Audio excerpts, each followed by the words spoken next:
আফিকুল তুমি কোৱাচোন বায়ু ক'ত ক'ত পোৱা যায়?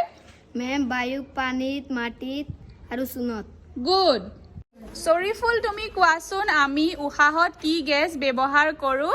মেম আমি উশাহত অক্সিজেন গেছ ব্যৱহাৰ কৰোঁ। গুড। তামিল তুমি কোৱাচোন আমি নিশাহত কি গেছ এৰো? মেম আমি নিকাশত কাৰ্বন ডাই অক্সাইড এৰো।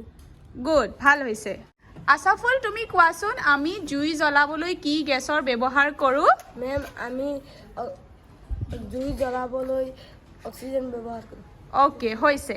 ৰুহানা তুমি ক'বাচোন আমাৰ বায়ুমণ্ডলত থকা নাইট্ৰজেনৰ পৰিমাণ কিমান?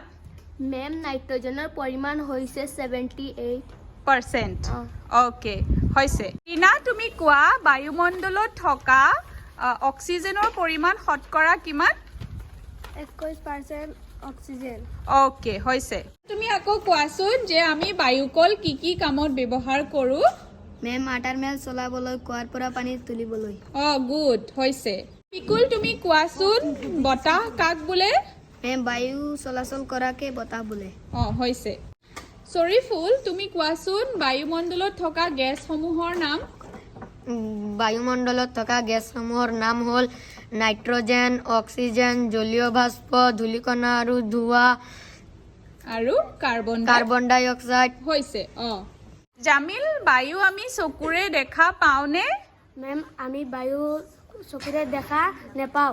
হৈছে। আছাফুল তুমি কোৱাচোন পানীত বায়ু আছেনে? হয় মেম আছে।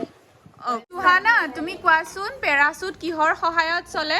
মেম পেৰাচুট বায়ুৰ সহায়ত চলে। ঠিক আছে। জেছমিন তুমি কোৱাচোন জলজ প্ৰাণীয়ে কেনেধৰণে শ্বসন কৰে? মেম জলপৰীয়ে পানীৰ পৰা অক্সিজেনৰ দ্বাৰা সহায় কৰে। অ'কে।